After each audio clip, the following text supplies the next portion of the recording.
Hey, listeners. This is Brett Hespel of the Porter Pridecast. Just wanted to thank you for joining the show, but we also want to make sure you follow along. So here's our other host, Adam DeCare. We'll talk about where you can follow us. Yeah, again, thanks for logging in, giving us a listen. Make sure to follow us on all your social media needs on Twitter and Instagram. You can find us at Porter Pridecast for both. So give us a like, give us a retweet, spread the word, tell all your friends, tell all your followers, like both those accounts, and keep on coming back. And you can get the show, you can get our podcast wherever you find your podcasts. And you can also check out Porter Pridecast TV on YouTube. Just search Porter Pridecast on both, and you'll be able to come up with them. So make sure you subscribe to both of those channels so you can get all the episodes when they come out. Don't forget to leave us those reviews, preferably 5 stars, and keep spreading the word. Go Porters. Go Porters.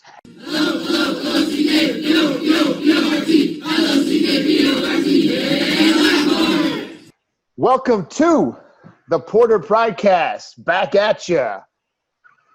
I'm one of your hosts, Brett Hespel, boys basketball coach, social studies teacher at Lockport High School, joined by one of our other hosts, Adam DeCare, football coach and social studies teacher, also at Lockport High School. And you are back on the Porter Pridecast, where you get analysis on all things Lockport Porters that you do not get anywhere else. Right, DeCare? That's right. I mean, we told you we'd be back, that we wrapped up our top 10 highlight series. We said we had something in the works, and as always, we follow through here on the Porter Pridecast. So we've got something exciting planned that we're ready to kick off here with this new series, and I'm really excited to get going, highlighting some history here.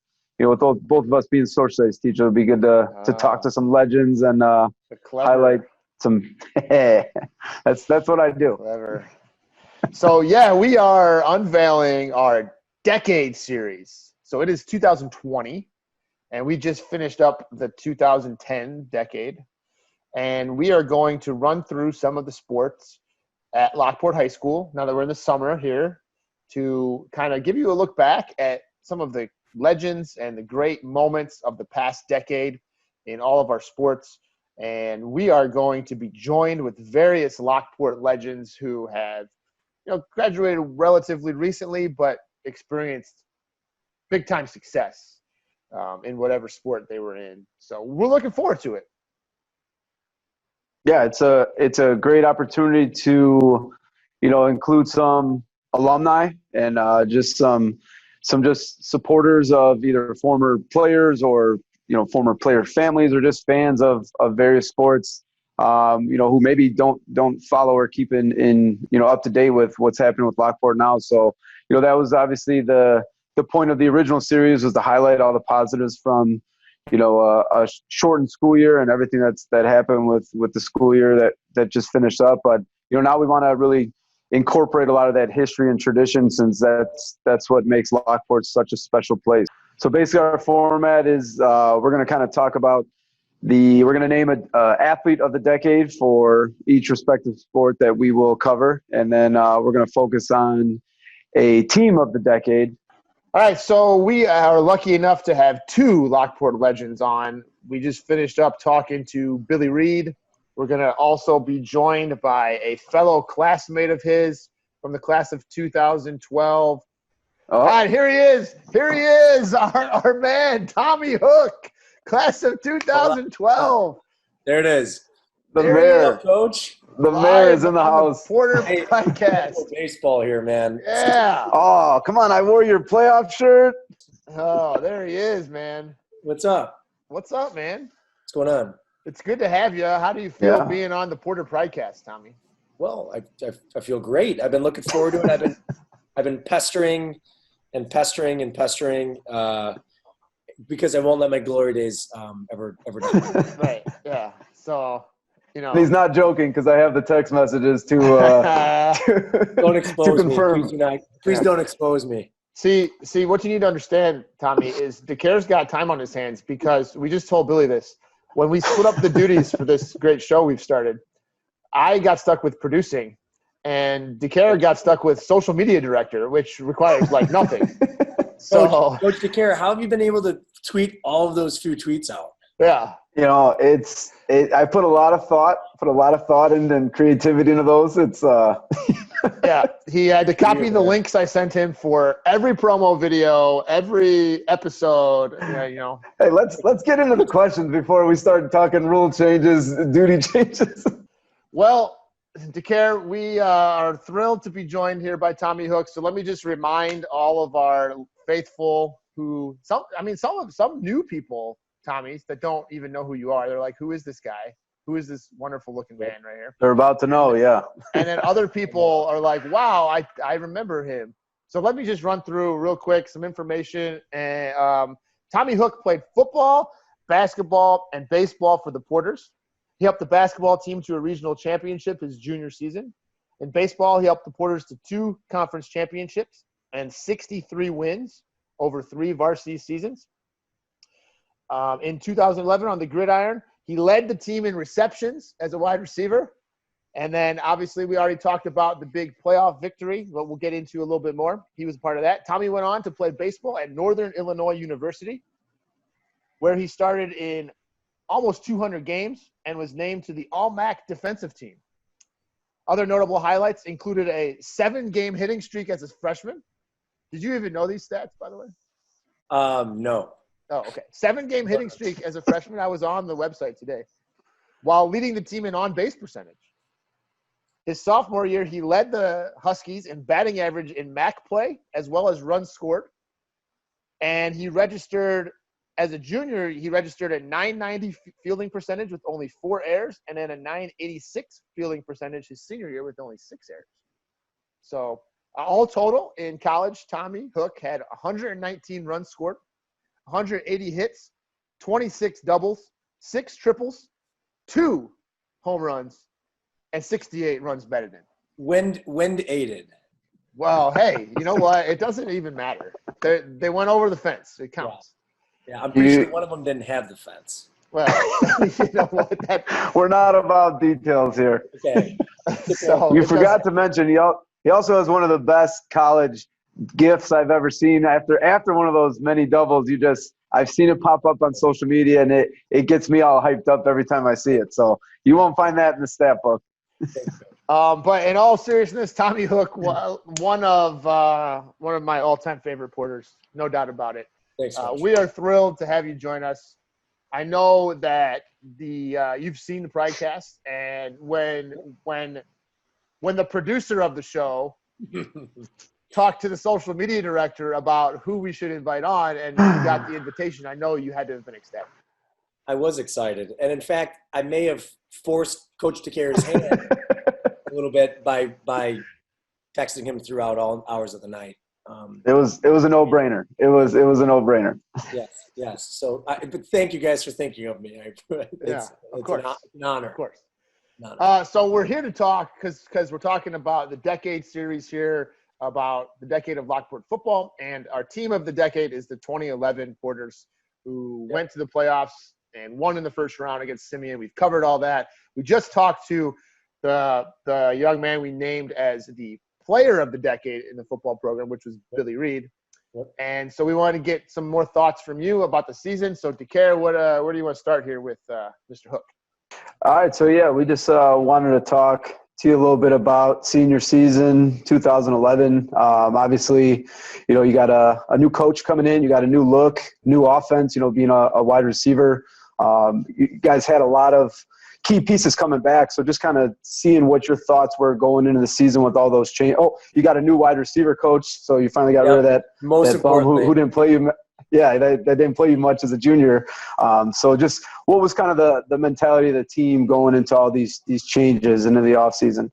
Yeah, I remember that because that summer, that was a crazy summer. So we not only was it a new coaching staff, it was like a completely new offense. We went from running like basically 3 or 4 wide receiver sets basically at all times, to a 1 wide receiver set where we ran the ball like a ton and probably threw the ball 4 or 5 times a game. maybe a few more or whatever. So it was actually, it was kind of cool to take a step back and then, realize that everyone was going to have to, take on new roles and new responsibilities. My role wasn't to catch touchdown passes anymore. It was anymore. Yeah, anymore. I caught one, I think, my junior year. It was a huge, huge one against Joliet Central. And, it was more Turn the course of the season, change the entire season around. Yeah, it changed the entire. Yeah, it helped us slide in as the 8 seed, going 5-4. So that's right. Yeah, that's right. But our receivers almost became like an extension of the running game. Like we were almost like an extra lineman outside who was trying to crack block on a safety or a linebacker or something like that. So, when Coach McKill came on, he did a nice job that summer of getting us out. I remember, we stayed the night, a few nights. We did like a couple overnights for football. We went paintballing. We went, like the kayaking thing on the Fox River. And Coach Grown actually was flipped into the water and lost his sunglasses and ruined his phone. And, so we did some fun stuff, and we ended up having a really, really, really nice team. So that's funny because when we were talking to Billy, he mentioned some of the same events in the summer. But did you have a sense going from your junior year into your senior year when you mentioned as a junior you guys made the playoffs? Yeah. You lost a tough game to York in the first round. Probably should have won that game, honestly. We probably should have won that football game too. Yeah. And then you were joined by a sophomore group coming in as juniors who went 8-1 on the sophomore season that year. Yep. Yeah. Did you guys have a sense moving into the season, like we got a chance to be pretty good this year, or was there confidence? Yeah, a ton of confidence, because even if like the sophomore, my little my age group with like Billy, Dexter, Wolf, Sean Quay, Brad Johnson, you talk about, Connor Wilson, like these guys, we had guys up and down, like our class that were just straight up athletes, whether they were, going to college to play football or not. A lot of these guys were going to college to play other sports too. So we had that kind of aspect in my age group. And then the year below us, we had like the Brandon Bays, Richie Guesses, like these kind of like little just grinders, man, that were football players. And football players, like, like the wrestling football player type guys. And we kind of needed that. So they kind of played a role in like the toughness we had. And then, the Zach Wolves and those type of athletes kind of, carried us the rest of the way. So it was kind of we knew right away, especially when we were doing 2 and 3 days, that they were actually ballers, man, that they were good football players. Yeah, it seemed like those, like you kind of said, it seemed like those two classes kind of complemented each other nicely. You had all the leaders that you kind of mentioned, whether it was through football or other sports, but then you had that junior class coming in with some pretty tough-minded kids that were just kind of football players through and through. And I think, that kind of filled the two gaps between the classes, which allowed us to succeed. So, talking with Billy, he kind of talked about, the season, obviously successful season, finished 6-3, make the playoffs. Like we said, it's a great time.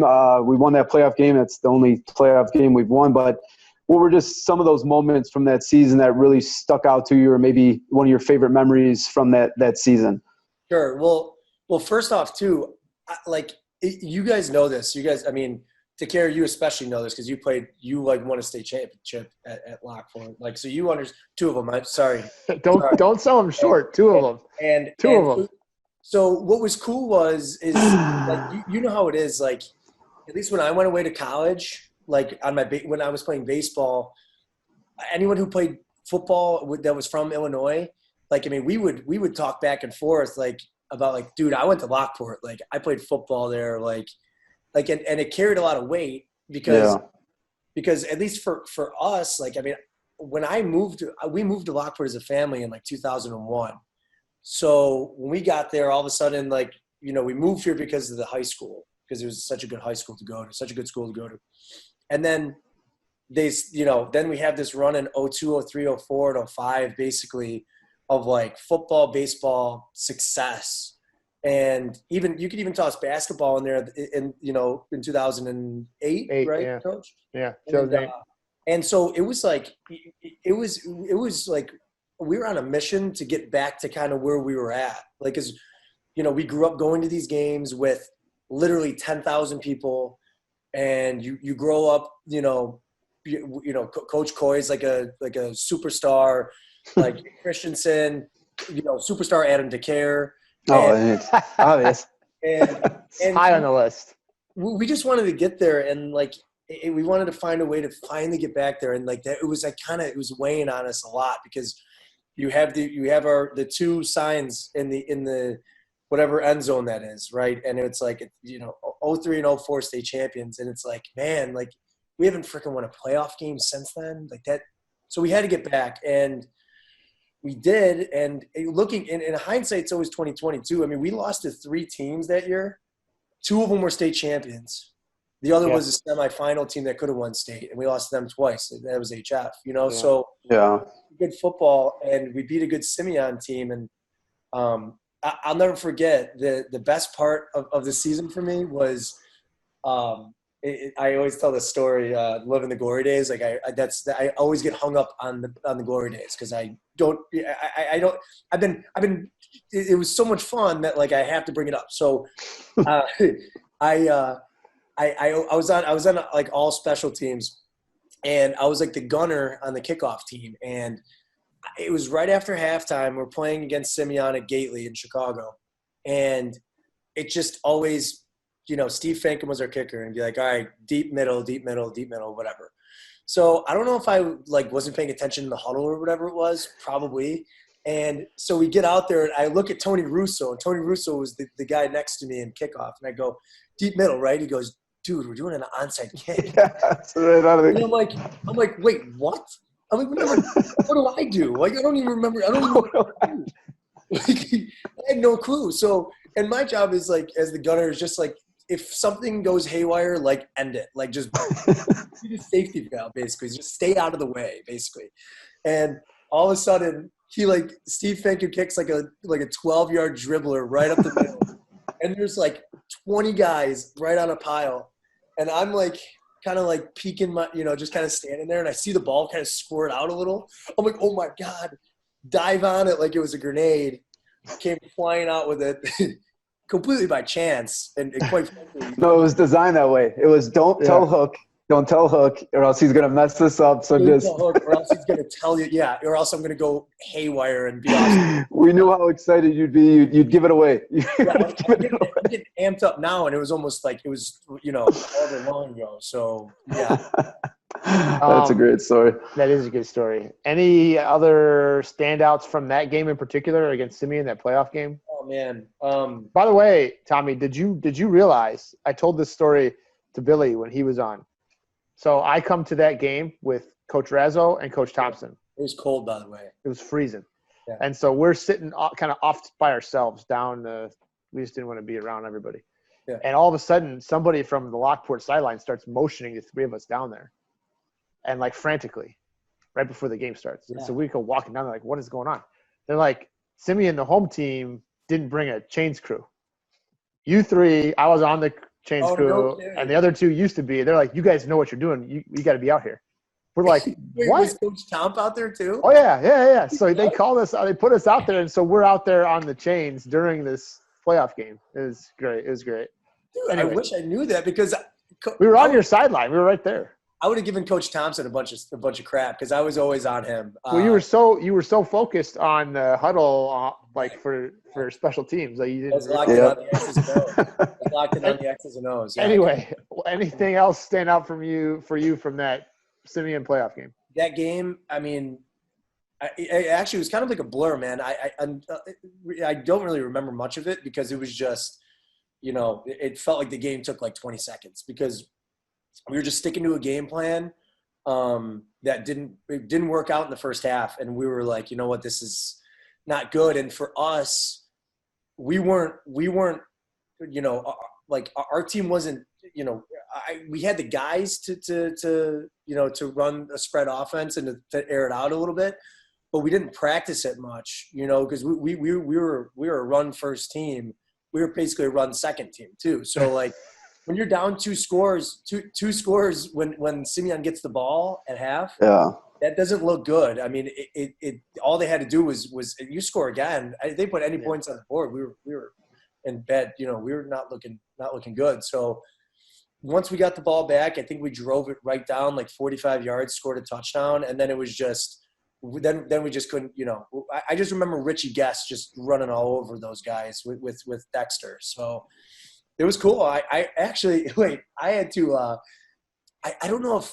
I think Zach Wolf got banged up a little bit and for that game, or we just decided to go with two tight ends, and Matt DeGraw got hurt. So they're like, "Hey, Tommy, do you mind sliding in on the line as like a tight end?" And I'm like, "I can do that, but I still weigh 170 pounds." And this dude from Simeon across from me is going to Auburn, and he's going to throw me like a frisbee. But I don't care. Like I'll cut him. I'll cut his legs. But like I don't know what you. So I would just dive, and hope to God I made it out, and I did. So and you survived. The leading receiver survived. Yeah, I think what Hook just told us was that he single-handedly won that playoff game by saving the defense, recovering that off there the onside kick, and then his filling in at tight end, the heroic fill-in at tight end, saved Lockport football against Simeon. Yeah, and then just motivation. That's why he's a Lockport legend. Always. Clearly. Those three. Well, thank you, Tommy. Yeah, it's an honor. Yeah. So, like just briefly, any connection from stuff that you experienced while you were a Porter athlete to what you took with you to NIU? Oh yeah, baseball. Like, for any of the high schoolers out there that might be listening. Yeah. What kind of lessons, or I don't know, however you want to phrase it, that you carried with you? 100%. And this isn't like just me trying to feel like, like this is not me just speaking to speak, but I came and I when I spoke with the players, with your basketball team coach, and when I spoke with the football team, to Karen, it was just like the transition from going to Lockport to any college, I would assume, like at least for an athlete, from an athlete's perspective.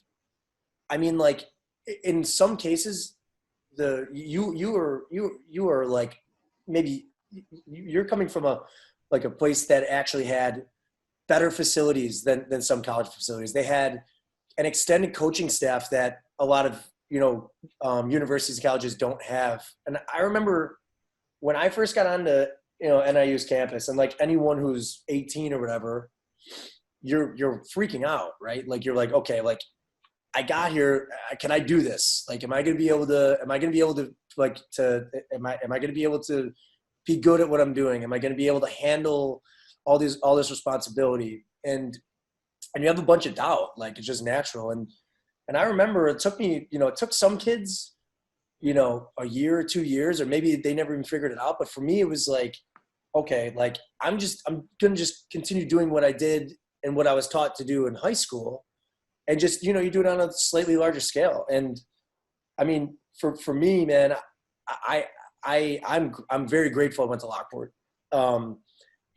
We had expectations that were set at Lockport that were like, listen, there are no excuses. You're gonna work your butt off, and you're gonna compete with, you go to a school with 4,000 kids. Like it's not just you're not going to Oak Prairie, or not it's an unbelievable setting, and it was basically seamless to go from high school to college. And I actually think college coaches know that too. And that's why they're always in our area. And it might not even be just Lockport. It's the whole, our Southwest Suburban Conference, 4,000 kids at school.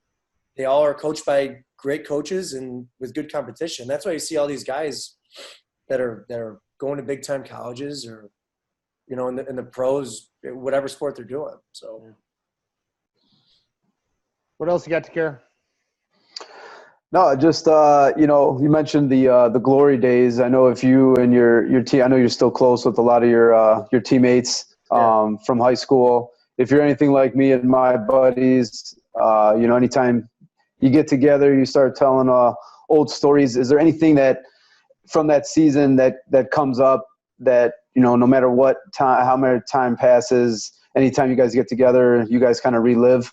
I know you kind of told the Simeon story. Is there anything else that sticks out from that season that you guys are proud of, or just a good story for the Pridecast faithful here? Yeah, well, they're always there's a personal one that I tell, which is hilarious. Is when we were playing at Bolingbrook. I think we kind of had our spot in the playoffs or whatever, and guys were kind of banged up. Like I think Wolf was down, Billy was down. Brad Johnson was down, and we were just kind of rolling with the skeleton crew and trying to play some competitive football, at the same time and try to win a football game. So we're playing Bolingbrook at the Brook, and actually we come out and we're competing with them. And he's one of my best friends still. He's Kyle Smart, and he was in, and he was trying to mount, trying to mount a comeback or whatever, and we start getting the ball back a little bit. We start getting some momentum. We have a defensive stop, and I caught punts. I was a punt returner for some reason. Somebody, I don't know who decided that was. I mean, I'm still not. I was never fast in my life. So, anyways, I catch a punt, and I'm running, and I'm like, oh my god, this guy who's chasing after me is like really fast, and he's like huge. He's like humongous. I'm gonna die probably. So, and I'm running around this like little wall, And all of a sudden, the guy who I mentioned just a second ago caught up to me, and his name was Antonio Morrison. He's Decent football player, just decent. Played at Florida. He was like a second-round draft pick by the Colts. Took me, and I've never been thrown like a nerve ball.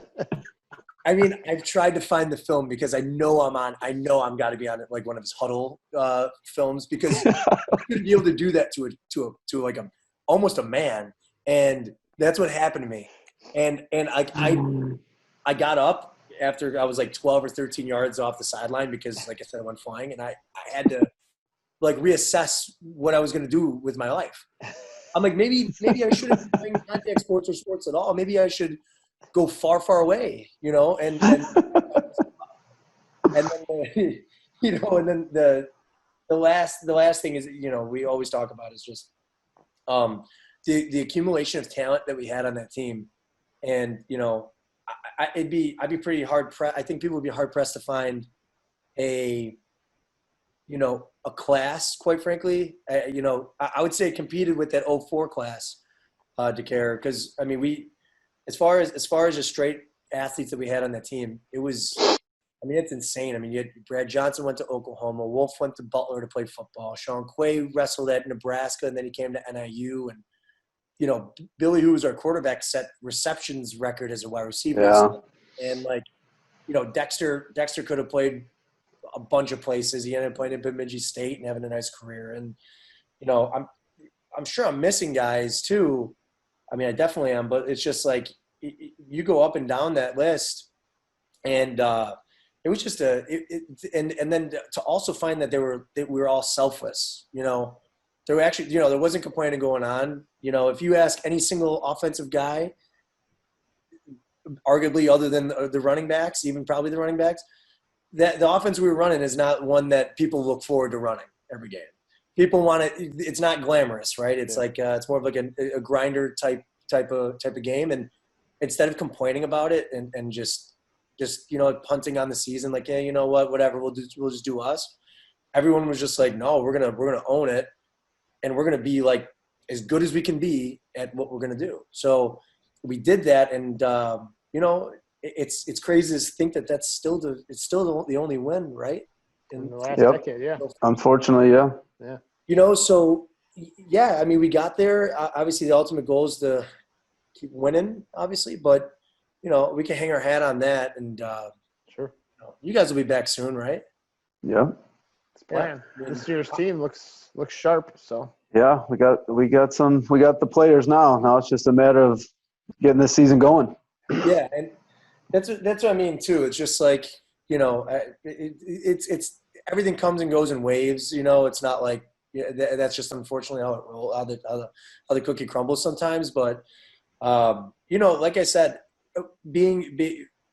I talk about Lockport as if, I always talk about, you guys specifically. I bring you guys up all the time, to people and the school in general. And it's like, I'm not the only one who does that. I know everyone talks about, Lockport football specifically.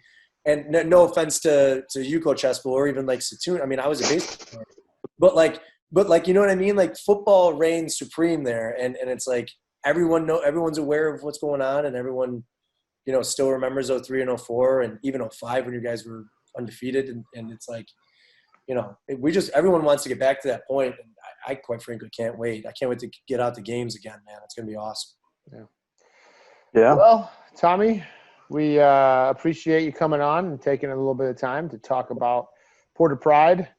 I know you got a lot of it and you've shown it, and that's what our little show's about here. That's what we hope to bring out. So, for this little decade series we're doing here in the midst of the summer, it was good to hear from, someone else who was on the team. And we certainly appreciate you sharing with us.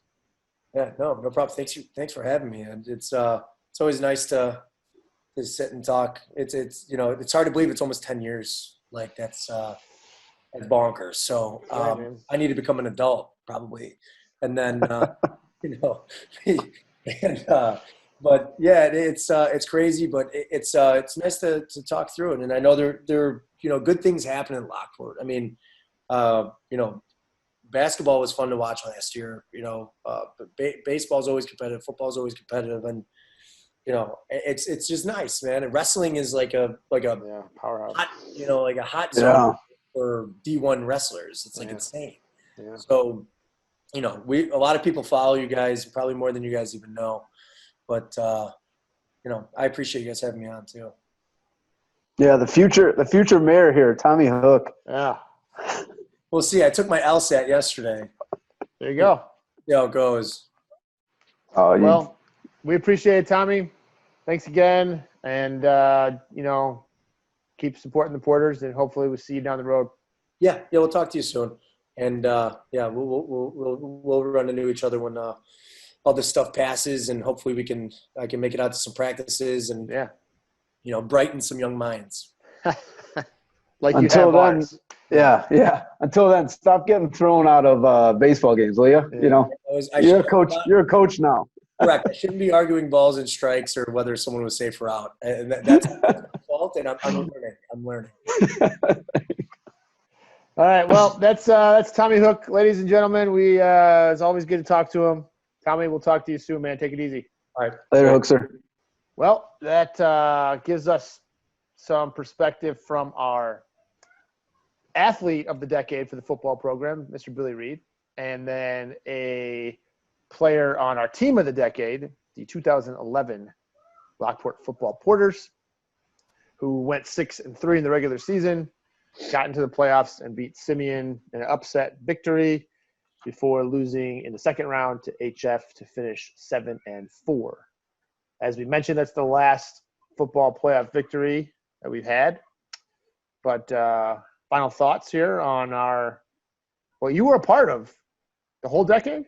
Yeah, whole decade. Yeah, it started right before this decade began. 2009 was my first year coaching. So yeah, we've had unfortunately, I wish we had more playoff wins to talk about, but it's been a quick decade. As I'm sure you would say when you got back into coaching, like it goes technically, fast. I think it's the same number of years as every other decade. But. Well, it is, yes. It's just the time flies when you're having fun, as they say. That's true. But yeah, I mean, that 10 years went by quickly. Obviously, we've had a lot of change, a lot of ups, a lot of downs in Lockport football. We've had 4 different coaches within that decade. Coach Coy last season to start off. We've talked about Coach McKillop. Then Coach Dan Starkey coming in, and then just to round out the decade, Coach Chart coming back to Lockport. The general back in town. So it's a lot of ups, a lot of downs, a lot of positives. But like Tommy said, I think himself and everyone else associated with Lockport football and just Lockport in general, the community that backs all our athletic teams, they're ready for the good things that Lockport football has been doing. Got a lot of positive things coming out of last season, and we got a lot of excitement coming into to this season. So we want to get back to those days that Tommy discussed, and I'm confident that we'll get there. So looking forward to this next decade. Start the new decade off right. That's right. what we're looking for. Well, that brings us to the end of episode 7. It is the first of our decade series, and we will be back with episode 8, where we will bring another sport to you. In the meantime, hope everyone's safe. Hope everyone's enjoying their summer, and go Porters. Go Porters. I love CKPORT.